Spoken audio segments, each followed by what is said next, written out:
Okay? This meeting is being recorded. Well, again, apologize for this delay. Good afternoon, good morning, good evening to everyone. Welcome to the second session in the third year of the cycle of meeting Gender Studies and Classical Scholarship organized by EuGeStA as part of the project on Gender Studies and Classical Scholarship.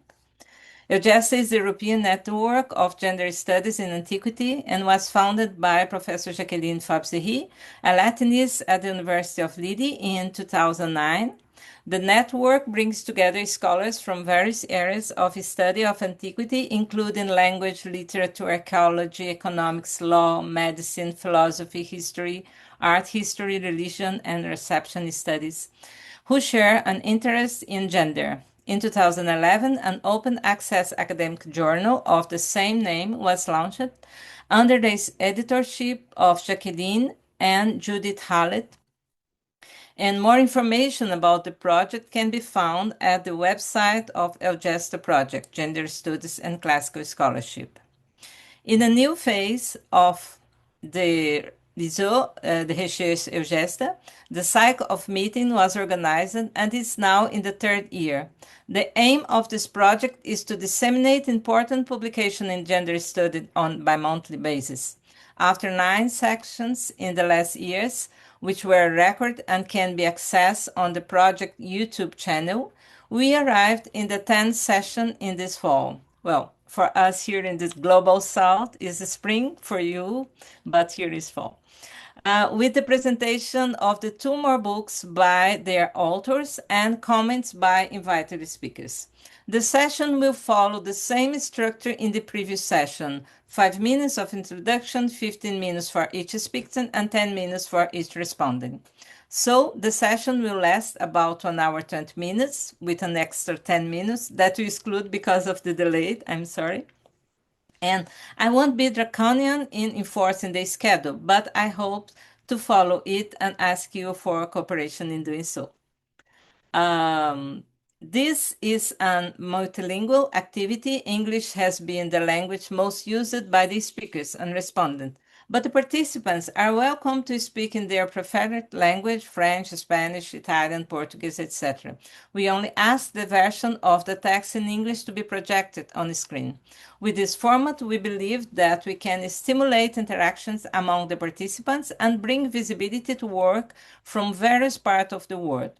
Please note that we ask the respondent to focus on an important aspect of the book or event related to the subject rather than provide a detailed analysis or review.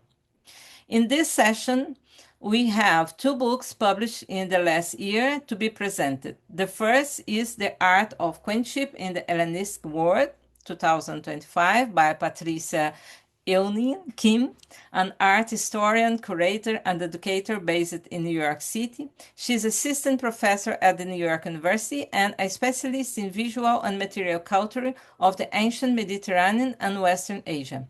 The respondent is Monica D'Agostini, associate professor of ancient Greek history at the University of Bergamo. Her research focuses on political and military authority in Macedonia and Hellenistic antiquity, with forays into the history of modern political thought. The second book is Poppaea Sabina, The Life and Afterlife of a Roman Empress, Oxford 2025, by Neil Bernstein, professor of classics and religious studies at the Ohio University. He is the author of In the Image of the Ancestry, Narratives of Kinship at Flavian Epoch, and Ethics, Identity, and Community in Later Roman Declamation. The respondent is Anton Barrett, a distinguished professor of classics whose work is mainly on the Julio-Claudian dynasty. He is the author of Caligula, The Corruption of Power, Agrippina, Sex, Power, and Politics in the Early Empire, and Livia, the First Lady of Imperial Rome. Thank you all for your presence. Apologize for this problem at the beginning. And before I give the floor to our speakers, I would like to thank Sofia Moraes and Nicolas Casimiro, PhD student in classics and graduate student in philosophy, respectively, in the Federal University of Minas Gerais, to which I also belong. I thank them for their technical assistance. And now it's time for here our first speaker. Please, Patricia, Um, Hi, thank you so much. Okay, great. I think I can share now. Excellent. So hello, good morning-ish, almost afternoon from New York City. Thank you so much for inviting me to present on my first book and recently published monograph, The Art of Queenship in the Hellenistic World, which is the first scholarly book that synthetically and comparatively examines the material and visual cultures of royal women from kingdoms and dynasties that spanned 3 different continents. And this book focuses on material culture, visual culture from the 4th to the 2nd centuries BCE. So if I were to summarize the main intervention of this book, it's this. The visual and material cultures of queenship were central to articulating dynastic and sometimes even imperial consolidation, continuity, and legitimacy across public and private domains and to a wide variety of audiences, both local and global. So let's begin with the question, what is a queen to you? So in our present world, the term queen might call a variety of definitions and images to mind. We might consider the royal monarchs of modern day nation states like the deceased Queen of England or the living queens of Thailand. In the 21st century, their roles are highly cultural, though they may descend from storied bloodlines of royal prestige. The title queen is also bestowed to superstars like Madonna, Beyonce, Cher, icons who are universally recognized by their first names. In queer communities throughout the North American context, at least, the title queen has long been reclaimed as the pejorative, mobilized as an exclamatory remark of praise, mutual regard, and kin-making. Indeed, the title of queen can be readily given to folks with relatively little ruling power, but nevertheless command attention. In other words, the title is bestowed on those who have presence or visibility. It is for this reason, perhaps, that the title is commonly bestowed upon individuals who may not embody what Audre Lorde once called the, quote, mythical norm of the trappings of power, but nevertheless still exude weightiness or a sense of monumentality in public spaces. So in antiquity, the definition of what it meant to be a queen varied across geocultural contexts. Select Hellenistic royal women were publicly titled basilissa, which translates literally to female king. First attested in the late 4th century, this title is the closest perhaps to our modern title of queen, though the title does not necessarily measure or equate with the title holder's political agency or authority. In the same way that our modern word of queen does not equate with authority. And there are a number of different historians of the Hellenistic period that have really debated what kind of qualities and what kinds of agencies were required of women to merit that title across the Hellenistic world. And that's not a debate that this book necessarily delves into. But my work, this book, does not solely focus on specific titled women. In my book, the queens refer to a broad group of dynastic and royal women who had proximity to political ruling power and in very unique cases could wield political power as well. Furthermore, for my book, the term queenship does not refer to the actual state of ruling power and political agency. Rather, queenship is a framework for understanding the specific art historical phenomenon in which queens became important to articulating power throughout the Hellenistic world, prompting an exploration of a multitude of visual and material cultures that cultivated and ensured the presence of royal and dynastic women. So despite the weightiness, presence, and monumentality that the title of queen confers to a person, the art history of queenship is an interdisciplinary endeavor that requires us to grapple with archives and records from the ancient world. These records are quite literally, as you know, fragmentary, patchy, or altogether missing. Often they fail to consider women, especially in art history, obscuring their presence in history with a capital H and ultimately underestimating their importance as historical actors. Now, in my particular field of ancient art history, whenever a head is found, like the beautiful one that graces the cover of this book, the tricky problem of historical identification rears its head. Without an inscription or other useful features, art historians generate hypotheses for possible historical identities of specific queens based on style, contexts of display or discovery, iconography, and other kinds of comparanda. Now, a rich trove of queens' portraits in stone or metal with their names neatly labeled on pedestals would have made this work more feasible, perhaps, in the minds of some scholars. But representations of queenship were not limited to conventional portraits and their inscriptions for singular dynastic figures, nor was ancient queenship a list of dynastic women who existed in succession. Rather, queenship was performed, represented, and materialized across a variety of modalities, object types, and contexts. They could be commissioned by dynastic courts and kings, and also by the subjects that they ruled. Indeed, the arts of Hellenistic queenship force us to reconsider portraiture in new ways, which bears significant consequences for reconstructive art histories. My study spans the early to mid 4th century to the 2nd century and covers the vast geographic and cultural diversity of the Hellenistic world, which encompasses parts of Europe, Africa, and Asia. Thus, my book reflects a series of choices that suit the individual geocultural contexts that are discussed. I'm hoping to illuminate shared languages and borrowed articulations of queenship. In this very short presentation, I want to explore together the importance of kinship in expressions of queenship. That is, the ways in which visual and material cultures put what was innermost on public display.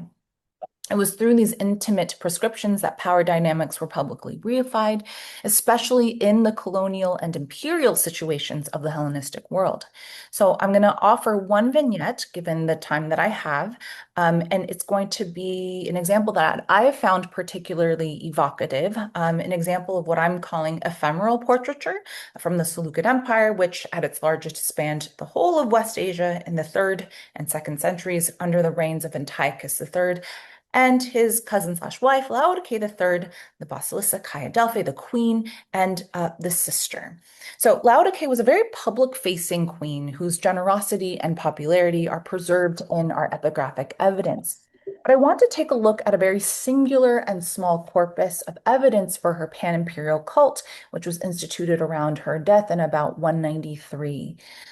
We have 3 different stelae, one from Phrygia, one from Nehavand, and another from Kermanshah, which preserve the language for edicts that declare the instantiation of Laodike's cult, while also evoking the commemorative ritual performances that honor the memory of the divinized Basilissa. And here I want for us to look in English translation, a bit of the stela. So we desire to increase still further the honors of our sister, Queen Laodike.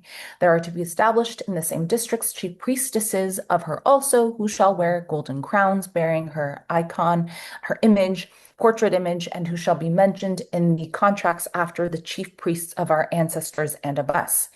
Carry everything out according to what has been written above, and have copies of these letters inscribed on stelae set up in the most conspicuous of places, so that both now and in the future there may be evident to all in these matters also our policy toward our sister.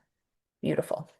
So all 3 of these stelae share the same language with differences in names of sites and individuals. And as you can see from the 2 different stelae here, also the stelae, if you take it as a work of art, right? They're stylistically different as well, which I want to for us to sort of keep in the back of our minds.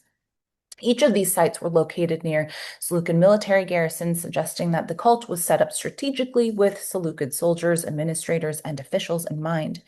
The text is also very self-aware, pointing out its own perceived material durability to ensure that the queen's cult, like the Seleucid Empire, will endure. However, there's very little extant material evidence for Laodike's cult. Archaeological evidence from a site called Dokarakan, just north of Nehavand, includes Hellenistic-era monumental architecture, so some Ionic columns, and artifacts that may be traces of monumental Seleucid imperial culture. There's also bronze statuettes and a tall altar that were found around the decree's find spot. The Nihavand stela is not only written in Greek, but it also takes the shape of a Greek naos. So it's not only a written document, but it also serves as a kind of monument, a public sculpture, if you will. Such artistic formulae and architectural styles were not the only things that moved and entangled across the Mediterranean and Asia. The priestesses for Laodicea's cult were in fact royal daughters and dynastic women affiliated with the Seleucid Empire, point to which I want us to return. The edicts tell us that the cult would continue in perpetuity with the help of these chief priestesses or these dynastic women, thus emphasizing the centrality of performance as well as of costume to mark the memory of the queen across the Seleucid Empire. You can see that they were instructed to wear golden crowns bearing the portrait of Laodice, thus ensuring her physical presence in these imperial spaces. Now, what these crowns look like is a mystery. So here are some examples of golden hairnets with Aphrodite and Eros. There are tantalizing examples for what these crowns may have looked like, although they're hairnets, they're not Stephane, clearly. The edict does not tell us where and how these golden crowns were produced, but since we know that the high priestesses of her cult traveled to these places, perhaps these golden crowns also traveled as well. Again, I'm sort of hinting at the kinds of ways in which material culture, royal culture are moving across these vast geographies. What interests me is that the decrees describe a specific representational practice for Laodice that differs from portraiture that might be more familiar to the classical art historian.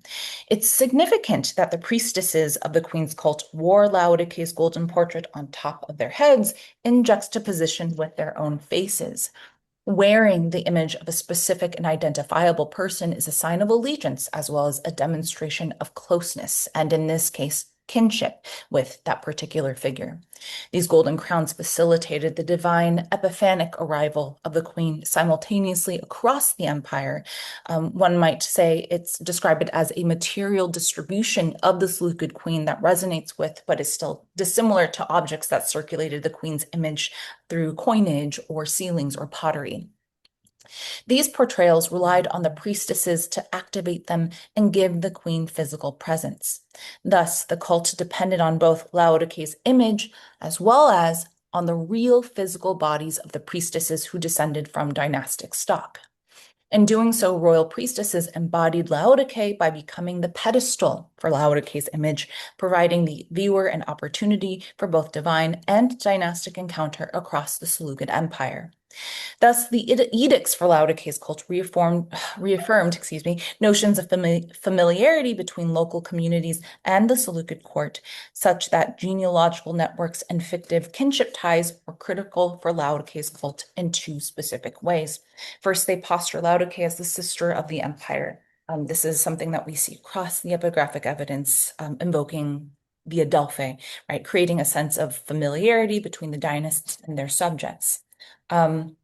Second, the decrees tell us that the Seleucids enacted the daughters of specific dynasts as priestesses in order to reinforce diplomatic ties for consolidating territory or for creating political alliances. For example, when Antiochus, the Seleucid king, allied with Ptolemy of Telmessas in about 197, Ptolemy's daughter, Berenike, was elected as the priestess of Laodice's cult in Phrygia, right? So this is how this is working. The Seleucids thus not only gave their daughters to vassal lords in marriage, but also signed princesses, if you will, to different imperial sites as a tool of power and diplomacy.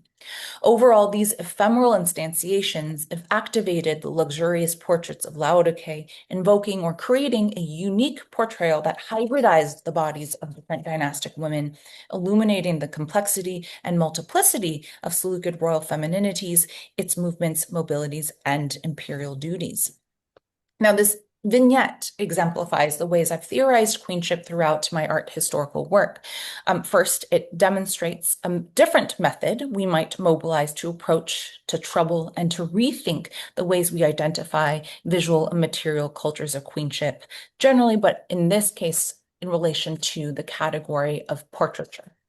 Second, I hope to have demonstrated one way that kinship was of central importance, political importance to dynastic identity.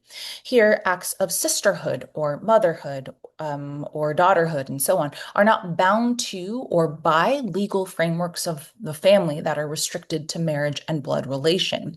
Kinship is a vehicle through which one might form alliances, intimacies, and a sense of accountability, presenting an avenue for creating and maintaining consensus and mutual regard. Now, may we not remain so naive to think that these frameworks of and for kinship served anything other than maintaining power in colonial situations. Still, it was and is worth ruminating on this ethos of kinship. And certainly, this is something that I've ruminated on in my broader research program on queenship, which has included a number of public programs and publications. And here I'm really excited to share with you that there's a forthcoming exhibition on that emerges from my book project on ancient queens from the first millennium BCE with select modern and contemporary artworks that also reflect on historical archives for and of queenship. It will start at the Getty Villa in February 2027 in Los Angeles and then travel to the Cincinnati Art Museum I think in June 2027. In any case, I invite you all to the United States. If you want to come, you're more than welcome. Thank you so much for this invitation again. It's really an honor to be in conversation with folks that I've long admired. So with that, I will hand it over to Neil. Thank you very much, Patricia. And perhaps you can come to Brazil to bring the exhibition in the future. Well, I will give the floor to Professor Neil Bernstein. Thank you very much for coming, please.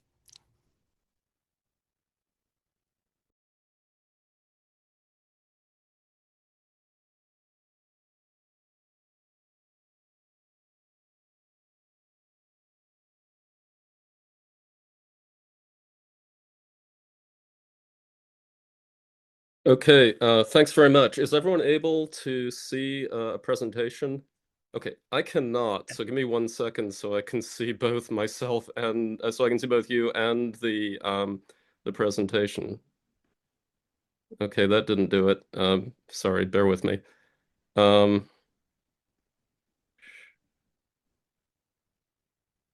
Okay.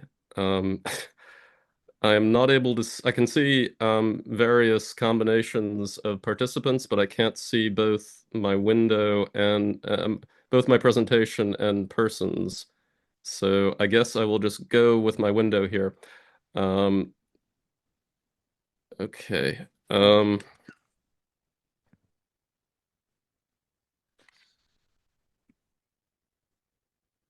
Okay. Thank you very, very much for organizing this panel and for inviting me to present this new biography and reception study of Poppaea. Let me say in a few words what the purpose of this book was. It's the first complete biography of Poppaea in any language, and first and foremost, a general introduction aimed at a reader who may be equally interested in the representation of women across Western culture as well as in the Roman Empire.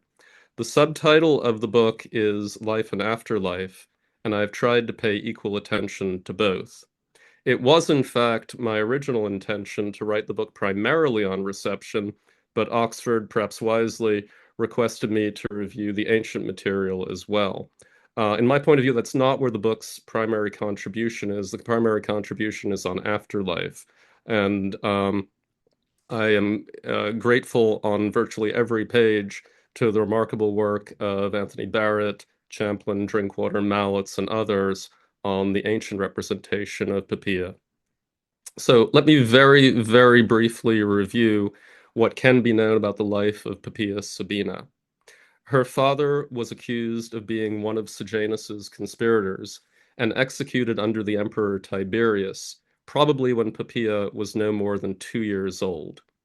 Then, when she was a teenager, Claudius's wife Messalina had her mother executed as the lover of the accused rebel Valerius Asiaticus. So when Poppaea arrives at court, she is already a figure of scandal. Her first marriage was to Rufrius Crispinus, prefect of the Praetorian Guard, and they had a son. They then divorced, and she married Otho, a senator in the circle of Nero, and she became the emperor's mistress in 58. Some of the ancient narratives claim, and I'll return to this claim, that Poppaea pushed Nero to murder his mother Agrippina in 59. Nero then appointed Poppaea's husband Otho to the governorship of Lusitania, apparently to get him out of Rome. But then the emperor did not immediately divorce his wife Octavia. He would not do so until 62, when he had her executed, and then married Poppaea shortly after. And this is a crucial moment I want to return to again and again throughout this presentation, the simultaneous downfall of Octavia and coronation of Poppaea becomes the central narrative for her subsequent reception. In early 63, Poppaea gave birth to a daughter who died in infancy. The historian Josephus then indirectly assigns her partial responsibility for the Jewish revolt through her influence on the appointment of the harsh governor Florus.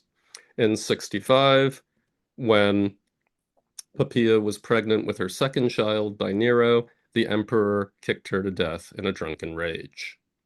So far, so uncontroversial. What the book does try to make a contribution is to underline the overwhelming importance of stage drama, both the surviving pseudo-Senecan Octavia, other ancient works like it, and the subsequent tradition of opera, novel, and film. The influence of stage drama, I suggest, is what may have led to Tacitus's self-contradictory presentation of Poppaea's influence on Nero's actions. This may have come either directly or more likely through an intermediary Flavian source. So, to take an example, Tacitus gives two different versions in the histories and the annals as to which man took the initiative in uniting Poppaea and Nero in an adulterous affair. Either Otho offered to share his wife with the emperor in order to increase his standing, as Tacitus says in the annals, or the emperor exercised his imperial privilege and took another man's wife from him, as Tacitus says in the histories. The fact that the historian contradicts himself on such a straightforward issue would suggest that he and others knew nothing of what actually happened and were merely putting forth various speculations. After narrating the origins of the affair, Tacitus gives us a remarkably dramatic bedroom scene, where Poppaea insists that Nero murder his mother so that ultimately he can marry her. She accuses Nero of being manipulated by his mother and calls him Popillus, the ward, which is a perceptive insult intelligently designed to needle an insecure man into action. I would surely like to know if Poppaea herself came up with the word or whether it was a later narrator. Nero does indeed murder his mother in 59, but then it is another 3 years before he divorces and executes Octavia and marries Poppaea. Clearly, Nero was not thinking only about accommodating Poppaea when he murdered Agrippina, and therefore her needling cannot have been the impetus for the murder as Tacitus would have it. The murder also required the complicity of dozens of courtiers and soldiers, and there is no evidence that Poppaea manipulated all of them as well. When Tacitus reaches the downfall of Octavia in the year 62, he includes another dramatic speech by Poppaea complaining about her suffering as she is made to wait and Nero's unconscionable tardiness. But we're forced to wonder why, in narrating those long 3 years, he records no other earlier complaint. Could it be perhaps because there were none, and this episode is simply another dramatic contrivance to make Poppaea the prime mover in another grim murder plot? We cannot know, of course, what Tacitus found in the common source, but we can pay attention to the contradictions in his narrative and use them to suggest that the historian is relying on others' creative ingenuity to fill in narrative gaps in knowledge. The ancient sources consistently represent Nero as an emperor obsessed with spectacle, who united both public entertainment and imperial performance. It's in that context that I'd like to briefly examine what we can know of the public relations machine behind Poppaea. She appears on this gold coin with the legend Augustus Augusta, sacrificing alongside her husband, each of them holding a patera. A coin like this is unprecedented. Tiberius and his mother Livia appeared on opposite sides of coins, and Nero and Agrippina appeared together on the same obverse of coins, but no emperor had put his wife next to himself, engaged in the same sacrificial activity with the same imperial title. Nero had not accorded this level of equality and representation to his first wife Octavia, nor had emperors preceding him for their imperial consorts. Again, in the context of Poppaea's public image, I should like to briefly mention the careers of people inspired by her, including a fan club, the Nero Poppaeans, who we learn about from the Pompeian graffiti. The idea of an emperor with a fan club was not entirely new by Nero's day, but we know of no earlier fan club inspired by both emperor and empress. In graffiti from Pompeii, people identify themselves as Poppaeans and Nero Poppaeans and thank her for her relief work after the earthquake. This led some earlier excavators to think that she owned the Villa A at Aplantis, but it was far more likely that it was owned by a member of her family who were prominent in the region. Again, thinking of people's careers inspired by Poppaea, after Poppaea's death, Nero castrated his male slave Sparus and addressed them thereafter as Poppaea. Again, we have no parallel for an attempt to impersonate an imperial consort after her death. What makes Sparus's impersonation even more remarkable is that it continued for several years after Nero's death, until Vespasian put an end to it. The court's evident love for Poppaea and longing for her after her death could not be clearer.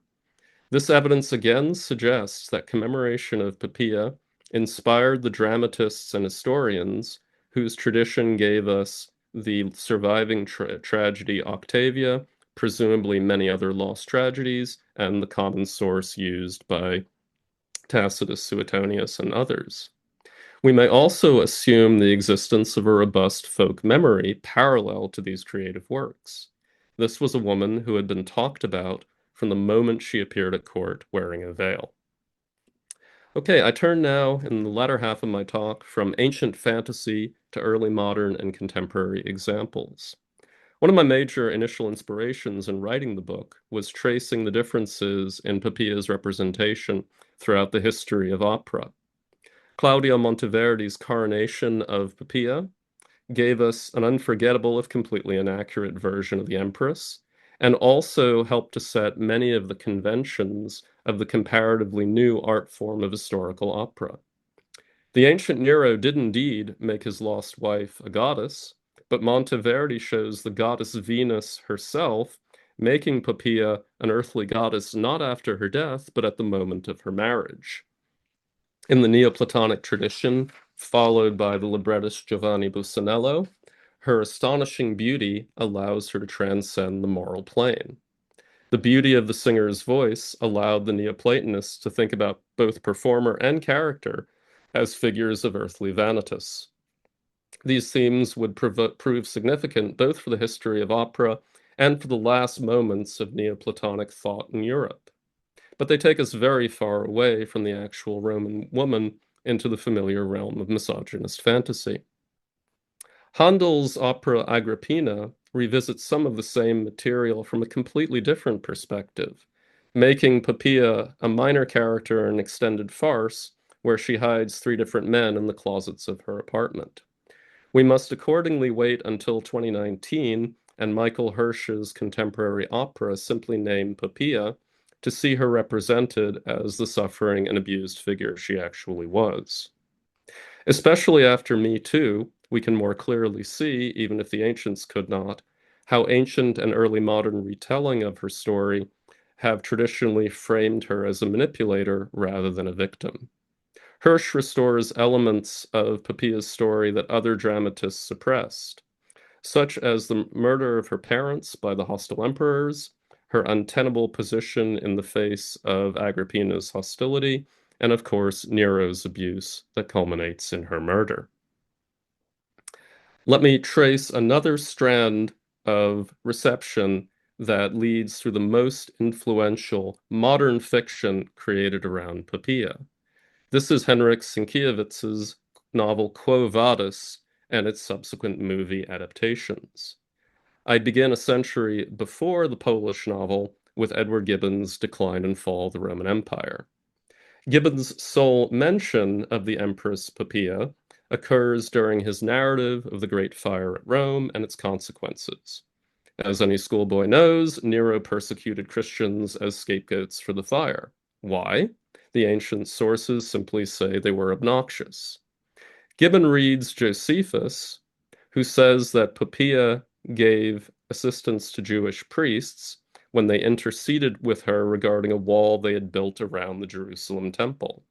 Josephus then goes on to tell the story of his appearance before the empress on behalf of some incarcerated Jewish priests. He calls Poppaea Theosebes, which we assume means simply respectful of the gods, both her own and other people's.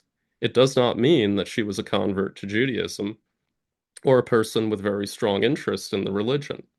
If that were so, Josephus would have told us explicitly, since he identifies at least one other convert.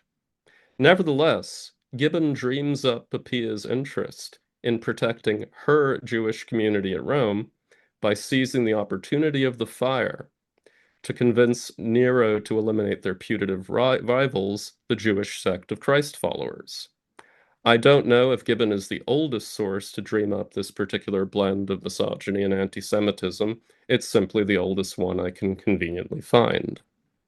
Gibbon's canard had a long life, appearing in Ernest Renan's racist 19th century history of early Christianity, a major source for Quo Vadis, and even as late as the 1950s in Scullard's From the Gracchi to Nero, a textbook I was assigned at school in the 1980s. I focus, of course, on Quo Vadis. In the novel, though not in the film, rabbis visit the empress, who they view as a co-religionist and patron, and urge her to use her influence with Nero to destroy the Christian community that they anachronistically see as competitors. The 1951 film, the most colossal ever, thankfully drops this element, but does not let up on the misogyny. The Empress, portrayed brilliantly by Patricia Laffin, is alternately the whore of Babylon, a victim of Nero, and the empowered middle-class woman of the 1950s, able to make her own choices. Laffin's performance of Poppaea set the image for a generation and more, giving rise to homages such as this one in a Disneyland exhibit in the 1960s, and satires such as Madeline Kahn's Empress Nympho in Mel Brooks's History of the World Part 1.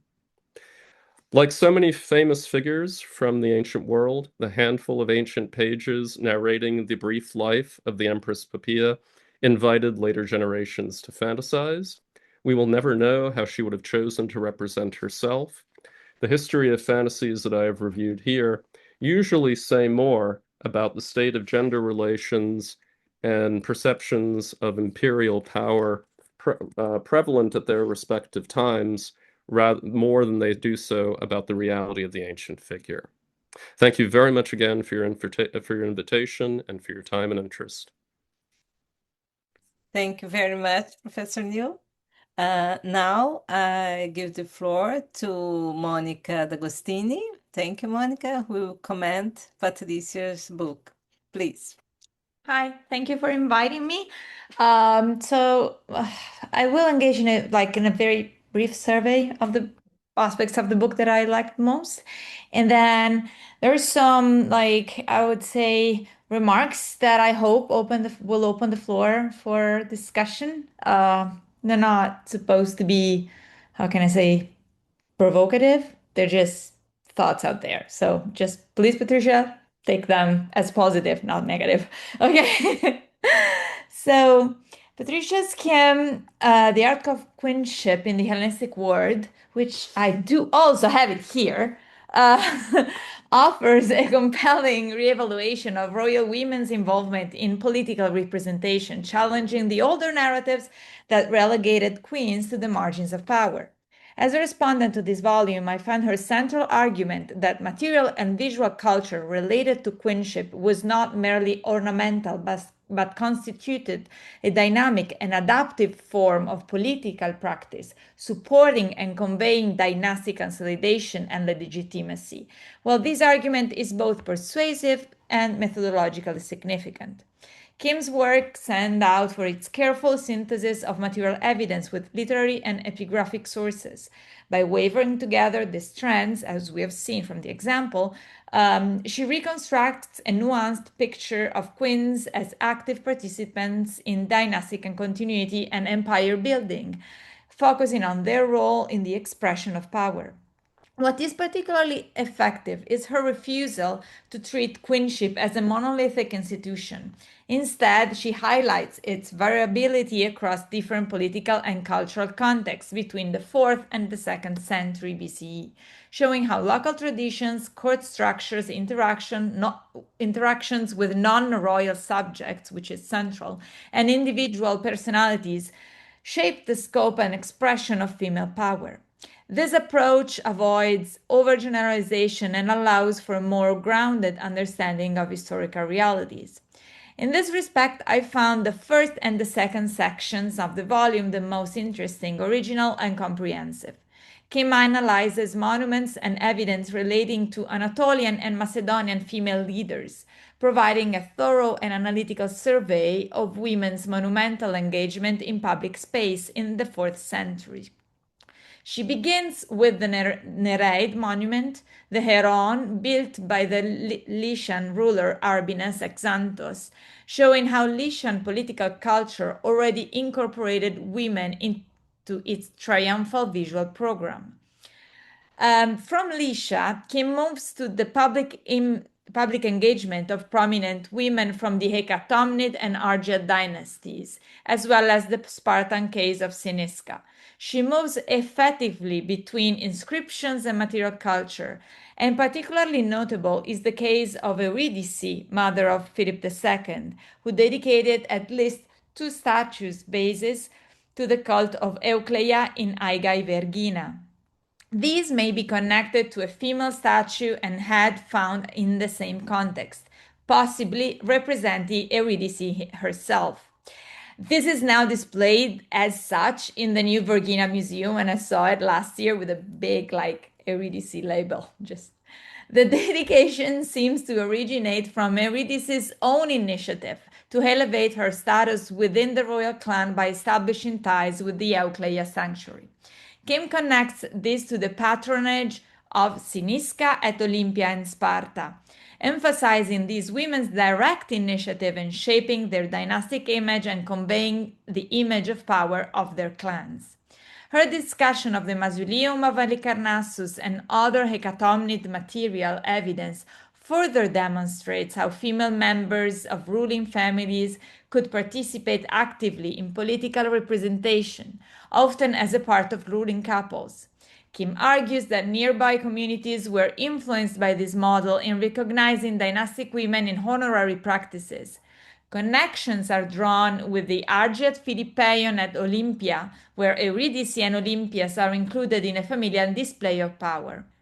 She suggests, I think, following Carney, that Philip II used these monuments to construct a new dynastic narrative integrated women as mothers and wives. Here, however, I am less fully convinced. Both Eurydice and Olympias carried significant political authority. Their presence may have signaled not only dynastic continuity, but also the broader geopolitical reach of Macedon, encompassing Illyria and Epirus, represented through these women and by these women. The merit of this chapter lies in highlighting the mutual influences between Anatolian and Balkan context and the emergence of women in public representation as a transcultural phenomenon. However, more could have been said about differences in representation depending on whether the monuments were commissioned by women themselves or by male relatives, and I will come back to this in a moment. The second chapter on the emergence of basiliccae is equally compelling. I found the case of Roxane particularly interesting, which is often overlooked by historians. Between the death of Antipater and her imprisonment by Cassander, she dedicated valuable objects to Athena Polias in Athens as Alexander's wife. Kim's analysis underscores the political significance of this act. A Persian woman participating in Athenian cult and highlights the broader cultural transformations and the integration of Persian women into the articulation of Argead power. Subsequently, the first basiliccae are examined, Apama, Stratonice, and Amastris. Great attention is given to the presence of the first two women in contexts that would have been foreign to them. I agree and I appreciate the diplomatic dimension of queenship demonstrated through visual culture, as well as the way material evidence contributes to portraying the integrated experience of the Hellenistic world, which combined Achaemenid, Macedonian, and Greek elements. The chapters on the Ptolemies and Attalids from the core of the volumes are the core of the volume. In the Ptolemaic case, Kim emphasizes the queen's body and sexuality as central to dynastic ideology, linking the oikos, the house, the family, to the imperial expansion through the themes of kingship and desire. In the Attalid case, literary and visual evidence stress the role of royal women as mother and active builder of dynastic legitimacy. So one of the most valuable contribution is its emphasis of the book, is its emphasis on performance and representation. So the queenship emerges as a practice enacted through visibility, patronage, and symbolic action. That said, there are moments where the argument could be pushed further. While Kim convincingly demonstrates that queens exercised agency, the extent of their autonomy often remains unclear. To what degree were their actions constrained by male relatives, advisors, or institutional frameworks? This question becomes particularly evident in the Seleucid section, which I found somewhat unbalanced. The discussion focuses primarily on Laodice III that we've seen today, who indeed provides a rich epigraphic evidence, but isolates her from earlier figures such as Apama and Stratonice. As a result, the Seleucid experience appears to begin only with Antiochus III, without fully engaging with the 3rd century. A more integrated approach, connecting Apama, Stratonice, and even Arsinoe II in some way, which is more or less coeval to Stratonice and Laodice III, could have offered a valuable opportunity to explore patterns of continuity and change, especially in relation to patronage. In particular, the question of sponsorship remains not sufficiently addressed. Who commissioned these monuments, statues, and made these endowments? While Kim argues that women acted as patrons of art and architecture, she does in her conclusions too, she tends to emphasize their generosity rather than their concrete economic interests, investments, or potential advantages. I would have liked to see a more structured discussion of these monuments and forms of visual culture that explicitly demonstrate women's initiative and that may point to an autonomous female enterprise as an expression or even an exertion of authority. More broadly, this raises a further question that I would have liked the author to address, if she can, why did powerful men choose to represent their wives or mothers in an overtly political context? Why share the visibility in space traditionally associated with male authority? There is unlikely to be a single answer. The motivations behind Philip V's, sorry, that's, me and Philip V. Anyway, Philip II's inclusion of his Illyrian mother and Epirot wife in a monument celebrating military success, as it is the Philippeion, may differ significantly from those behind Antiochus III's establishment of an imperial cult for Laodice III, or even Antiochus I's decision to adopt conservative Babylonian practices by including a woman, Stratonice, in the dedication of the Persippa cylinder. These gestures were, in different ways, innovative, if not radical, and suggest motivations that go beyond the simple celebration of the oikos or dynastic continuity. One might ask whether the traditional male line, king, father, son, was not in itself considered enough sufficient to articulate continuity and legitimacy, as well as authority and power. Finally, as others have observed, while the comparative dimension of the study is one of its strengths, it also raises, of course, the conceptual challenge. The diversity of the case studies, although illuminating, makes it difficult to identify a coherent and unified model of queenship. The women discussed belong to very different political systems: Macedonian clan-based Basileia, the Spartan oligarchy, the Hecatomnid tyranny, and both early and later Hellenistic monarchies, which are different in their structures. This variety prompts the question of whether queenship can function as a stable analytical category, or whether it risks grouping together forms of female power that were not experienced and conceptualized in a single institution, as in the case of Olympias, who isn't a queen. Despite these remarks, Kim's volume remains an important contribution to Hellenistic studies and to the broader field of ancient history. It invites us to rethink how power operates in gendered context. By foregrounding adaptability, performance, and negotiation, the art of queenship in the Hellenistic world opens new avenues for understanding both the possibilities and the limits of female authority in antiquity. Her work is sophisticated and thought-provoking. It provoked a lot of thoughts to me that challenges entrenched assumptions and enriches our understanding of Hellenistic political culture. It sets a high standard for future research on ancient queenship and underscores the importance of integrating gender as a central analytical category rather than a peripheral concern. And that's it. Thank you very much, Monica.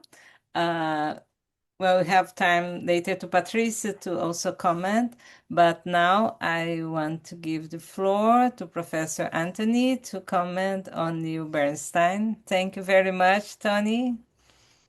Thank you. I have to explain a couple of things right at the outset. First of all, I misunderstood the procedure and thought that I was to speak spontaneously. That wouldn't have been perhaps too much of a problem, except that although I'm speaking to you from Heidelberg, Germany, where I now live, I'm actually on Sydney, Australia time, because I just arrived back from a long stay there with my daughter yesterday. So I hope that the combination of those two things doesn't make what I have to say too incoherent. So Neil mentioned that his book is really it's two aspects to it. One is the historical Poppaea, the other is the reception of Poppaea. I much enjoyed the reception part. I found it informative. I found it interesting. But I have no authority to speak for it, or all I is to speak about it. All I can say is that I highly recommend it.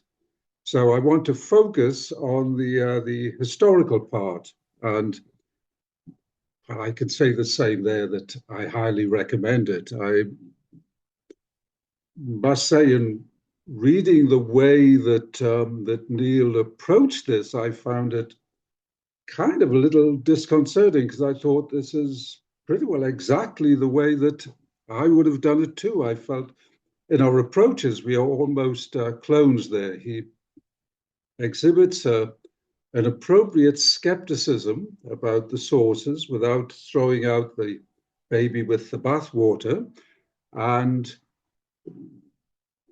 applies a kind of common sense, judicious approach to them that I thought that in the end, the image that we get of the historical Poppaea is probably as close as we're going to get. Now, how close that is to the truth, of course, we're never going to know. But as I say, I think it's as close as we're going to get.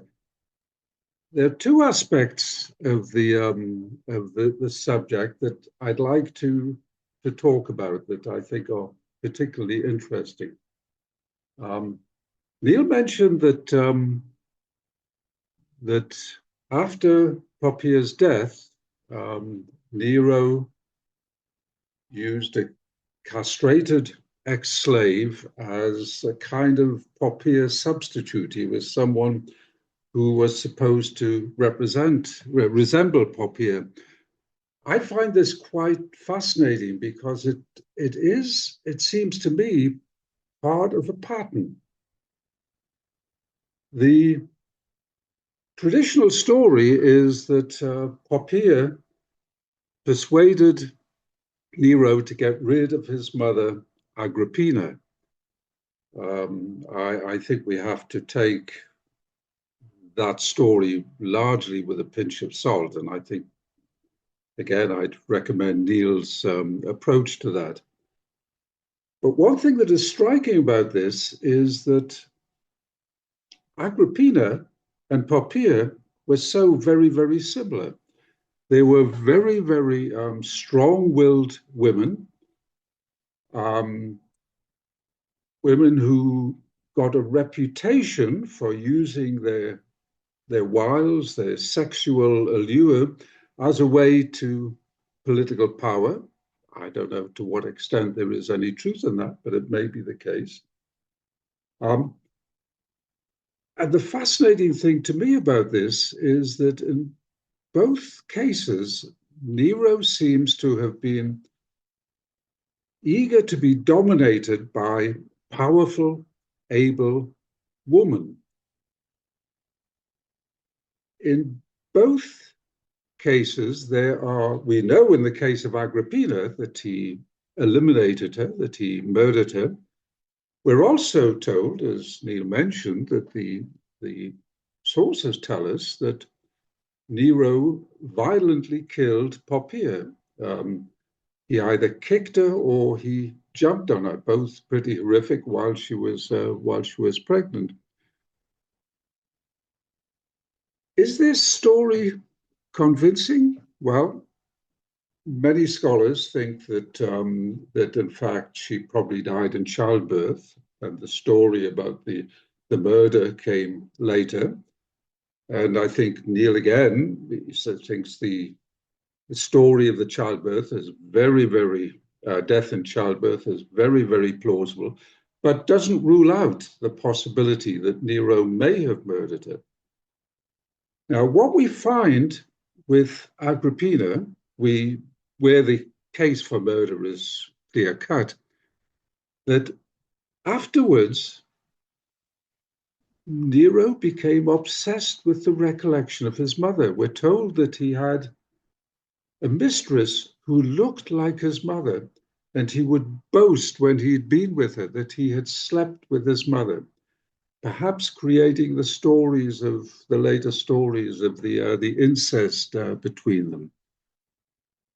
So we have this perhaps pattern of the powerful woman that Nero wants to be, in a sense, dominated by, and yet this resentment of being dominated by her. And this meant that, in effect, being a favorite of Nero was, in its own way, almost as dangerous as being a favorite of Donald Trump. In the end, you're going to run into problems as a result of it. And we see this pattern elsewhere. Nero's mother, for a time, was exiled. She was the sister of Caligula, Agrippina the Younger, and she was exiled by Caligula. And Nero was looked after by his aunt, Domitia Lepida. And we're told that Domitia Lepida was almost again a clone for Agrippina, that she was a powerful woman without scruples, ambitious, but she showed Nero a great deal of affection, just as his mother had done, just as Poppaea did. What was the fate of Domitia Lepida later? Well, she was put to death by Nero. She was accused of plotting sedition, and she was executed. So there's another example of the powerful woman, dominating woman, shows affection to Nero. She is eliminated by him.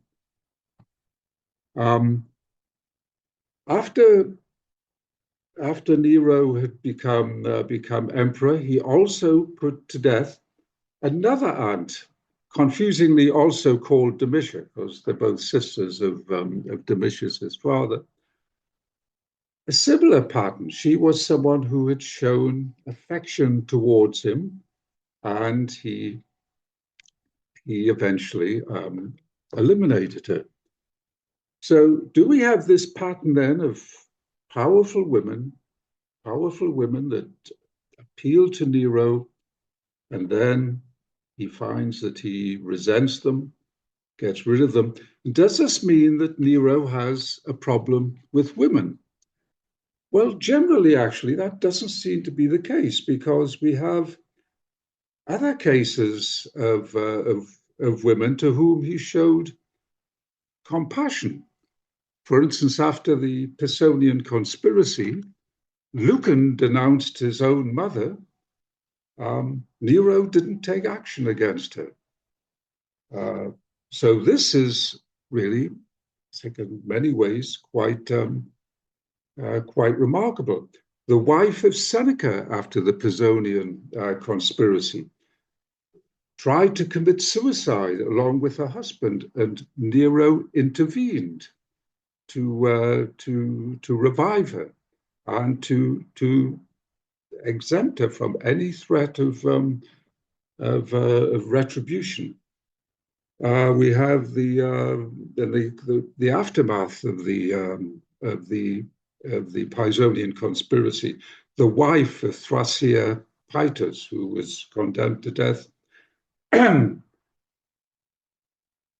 tried to commit, well, she did eventually commit suicide, but he intervened after the conspiracy, and he exempted her from any punishment. So this seems to indicate that Nero did not have a general problem with women, but it was limited to those women who sort of dominated him, in a willing domination, but then a domination that he found frustrating and objectionable. There was one relationship that worked well for Nero, and interestingly enough, it was with Acte, who was a freedwoman. She was the mistress of Nero, and it seems that it was a perfectly effective relationship, to the extent that she was actually there present with him and his final moments, and she helped him along with the suicide. And this I find is very, very interesting. actor, of course. She's a freed woman. She's not a powerful Roman member of the Roman aristocracy. She's a woman from relatively humble background, although eventually she became a wealthy and successful woman. So I find it sort of psychologically interesting to see these relationships, and I might add here as another detail with Poppaea that Nero also had a mistress who resembled Poppaea. So both Poppaea, his mother, we find this clinging on to their memory after he, in the case of his mother, definitely in the case of Poppaea, possibly, he brought her about their deaths. So that's one aspect that I would like to touch on. The other is on the issue of how much we know about Poppaea. And Neil mentions that the Roman historians tend not to be interested in the women because of the patriarchal system that prevailed at Rome. This is one area where I feel I'm not totally convinced by this idea that they were particularly uninterested in women, although this is, I think, a sort of broad idea, a general notion of the Roman historians. I think the difficulty is not the nature of Roman society so much as that the Roman sources are interested in the Julio-Claudian emperors. They're interested in the exercise of political power. And the lack of information about women, I think, doesn't come from a lack of interest in the women, because with figures like Agrippina, with Poppaea, with Livia, where they're playing a central role in what is going on, we get a lot of detail. We get a lot of detail about them. And I think if we want to sort of parallel to what happens with the Roman women, I would say we look at Germanicus. Germanicus, the very, very popular figure from the latter days of Augustus and the early days of Tiberius. I think it can be said that that at one period, Germanicus was the most popular person in the Roman world. And when we look at Tacitus in particular, Germanicus dominates the first three books of Tacitus. But for the first 18 years of Germanicus's life, the only detail we have, and it comes from Pliny, is that he gave an expensive cup as a gift to his teacher of rhetoric. That's the only thing the sources tell us. And it's because for the first 18 years of his life, Germanicus was not important. He only became important when the other potential successors to Augustus had died. Augustus adopted Tiberius. Tiberius then adopted Germanicus. So I would suggest that that although when we look at the ancient sources, we find as much misogynism and stereotypical approaches as you could ever hope to find in authors, but I don't think that it comes about because of a lack of interest. All the same, whatever the reason is, we have relatively little information. And I'd just like to finish by saying that I think Neil handles that relatively limited information in a masterly fashion. But thank you. Thank you very much again, Tony, and I thank you twice for your kindly the possibility you speak after the trip to from Australia and the jet lag. Thank you. Um, well, we don't have much time, but we still have 6 minutes, so I would like to give the floor to Patricia to comment about Monica and also to Neil to comment on Tony. I apologize, we won't have time to give the floor to other people to make questions, but at least to Patricia and you, it would be it's possible to speak. Please, Patricia. Yeah, just really briefly, thank you so much to Monica for that critical and close and generous read of my scholarship. It's really exciting to hear feedback on this project and to kind of have a thought partner in you and the folks here in terms of how we might further develop and build on these conversations that really are so interdisciplinary. But one of the things that I am excited about thinking further about is the notion of queenship as an analytical category. And I am right there. I think one of the challenges with writing this book is that you're not only dealing with these different kingdoms and dynasties and so on, but you're also dealing with different historiographies for art histories and archaeologies of the Ptolemaic sort of world, and then the Macedonian world and the Seleucid world. And of course, so there's a lot of literature and different debates and concerns in terms of the kinds of questions and approaches to investigating the material and visual culture that come from these different zones. And so I think grappling with those different histories and grappling with those different conversations and kind of pinpointing where it is that there are resonances, but also dissonances, I think has been challenging and also rewarding. And the reason why, even given, I mean, I agree with you, is it actually a stable analytical category given the diversity and the multiplicities? And I think you may have noticed that I was quite purposefully vague about what is a queen, right? And being sort of broad in terms of defining it and broad in terms of defining queenship. Is that it was still sort of worth it to pursue the ways in which these dynastic women, these women with such proximity to political power, and as Monica rightly, I think, and importantly reminds us, is that a lot of these women have authority and agency in their own ways, right?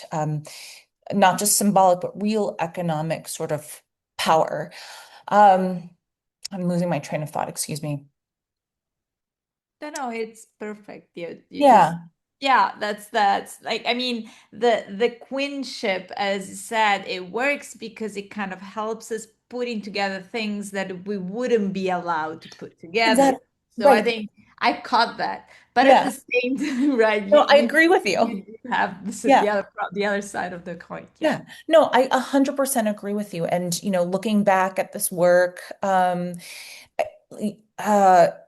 I mean, it's too late to change it. But I do think, like, moving forward as I continue to think and teach and so on, talk about this project, I think it is important to be more specific about kind of like the gendered dynamics of patronage, right? And sort of Yeah, accepting and also really analyzing and delving into what is the difference between a king building something on behalf of his mother, the Attalids, right, versus Apollonius purportedly refurbishing, right, the sanctuary to Demeter, right, the biggest refurbishment that the Hellenistic world had ever seen.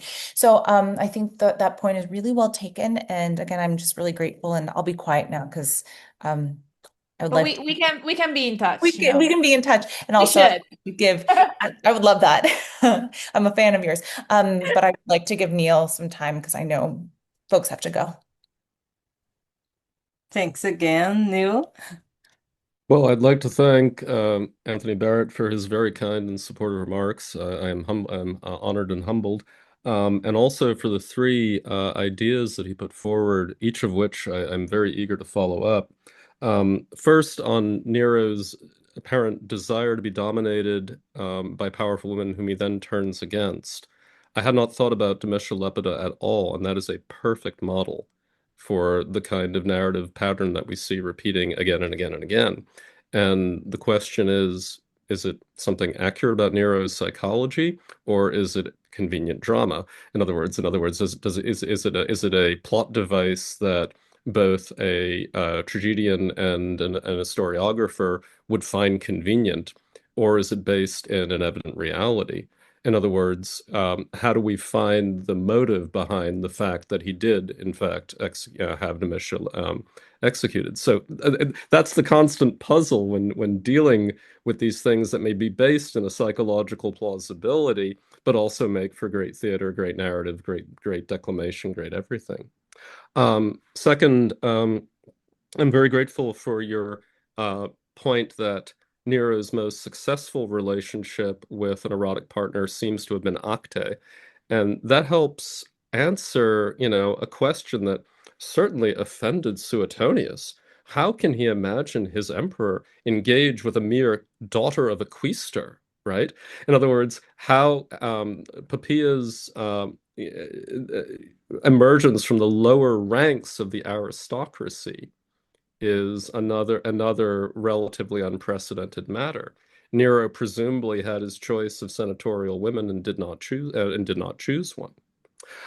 Third, you're absolutely right to call attention to my sort of hasty overstatement about the ancient sources not being interested in women. Of course, they're obsessed with them, but what I think I meant to say more is that they're only interested in women as ancillary to the male subjects that they're writing about, in that we do not get the focus put on the women as women. And when they don't know what they want, what they rather than honestly admitting that they don't know what went on in Nero and Poppaea's bedroom, instead they make the kinds of stories up that I was talking about. It's their eagerness to substitute fantasy in place of a narrative gap. And also, really, really quickly, a comment for Patricia. I totally sympathize with the difficulty in defining what a queen was. I had to fuss for a minute whether I could call Poppaea an empress just because she was the wife of an emperor. And I point out that empress is an awfully misleading title. I give the example of Queen Victoria, who didn't adopt the title of empress until she'd been on the throne for 40 years. And I said, mainly it's a concession to convenience that imperial consort looks clunky in a general audience book. But yes, powerful women can adopt many roles and titles, and their influence may not be reflected in their formal title. Thanks to everyone. Thank you again. Before we finish, I'd like to ask Jacqueline if she would like to comment or to say anything. Oh, thank you. Thank you very much. I am only struck by the fact that some historians present a similar narrative about the same emperor. It is, for example, the fact that Nero is looking for women who are similar to, his mother or his wife. And I'm not, I was wondering about how we can trust, because there are repetitive narrative. That means a way of explaining or giving. It's a question to the Professor Barrett. The fact that we are in Tacitus the same repeated narrative for Nero, for other Claudius or other emperors. What do you think about that? Sorry, what did I didn't quite. Est-ce What? que tu peux répéter ce que tu as Oui, dit? alors, je peux répéter, même en français. We are repeated scenario for explaining the behavior of such emperors. And in the historian, my question is, can we believe that it is the truth, or it is a way of explaining or giving a form to stories? Well, So it's the I same for Agrippina, or yes, okay, for the same in Tacitus, for example. I find that it's sort of, while I'm retired now, I've been retired for 20 years, and the older I get, the less confident I become about just what we know about the ancient world beyond what I mean, we've got the framework, the general framework. We know that Augustus was emperor, that Nero was emperor. We have coins, inscriptions, and so much literary evidence, we know that. But when it comes to details, I become increasingly depressed that we actually know very much. And what I find particularly fascinating is that when we have two different accounts in our ancient sources, say Tacitus on the one hand, Dio on the other hand, we note that. We say the accounts that they give differ. We have to try to evaluate this. We may not know the truth in the end. If we have only the single account, we tend to take what they say is accurate and don't question it. Provided it's not foolish, provided it's not implausible, we simply accept it as a truth.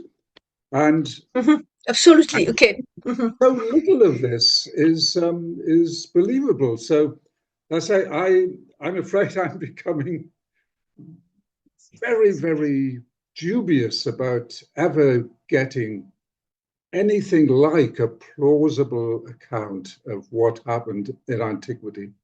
The broad framework, yes. Yeah. I agree. Okay.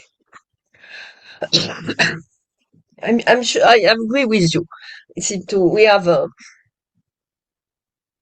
historian can try to explain, to find reasons, and to construct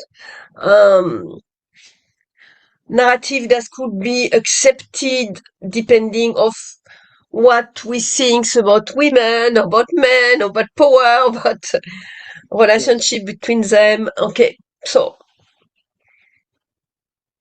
Well, if my okay, we jump in. Well, I think that working on mostly on the 3rd century, which is BC, which is a famous century to have like almost no historiography on it. I found it very useful. I mean, the archaeological visual, and also like cuneiform evidences and epigraphic evidence. And when you work on queenship, you get like amazing surprises, because some people that are just briefly mentioned on from the historiographical sources do get like, and I don't know, the are foregrounded by the other evidence, both Greek, from Asia Minor, from. So I think that to look beyond the historiography is like, I think, the first and crucial aspect of it. And you can get like amazing surprise. Actually, you can find confirmation of versions that you thought were absolutely not plausible, which instead they become plausible because you have an inscription that confirms it. And so yes, okay. yeah, Okay. that was Thank great. you. Thank you. It's so rad. We passed 10 minutes, but It was a wonderful discussion. Apologize again for at the beginning, but I thank all the people who are here listening, and Manny, Patricia, Monica, Tony, and Neil. I thank also my assistants for helping with the session, and I hope to meet you all again in the EuGeSTA in the second semester. Thank you very much, Yeah. Cecília. Obrigado, merci. Bye. Nada. Thank you. Thank Bye-bye. you. Bye. Thank you. Bye.